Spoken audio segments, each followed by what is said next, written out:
প্রতিবাদ সভা চলছে বারুইপুরের বেদবেরিয়াতে।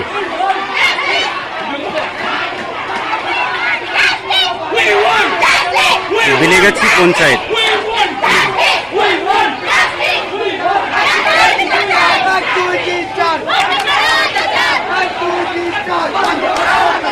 প্রচুর পরিমাণে মানুষ কিন্তু প্রতিবাদ করার জন্য মাঠে নেমেছে। আপনারাও চাইলে প্রতিবাদ করতে পারেন।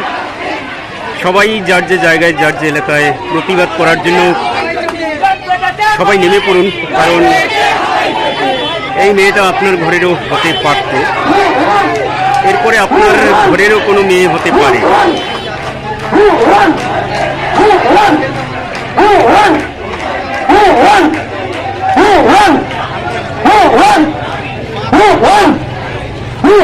কত বড় মিছিল আপনারা দেখতে পেরেছেন।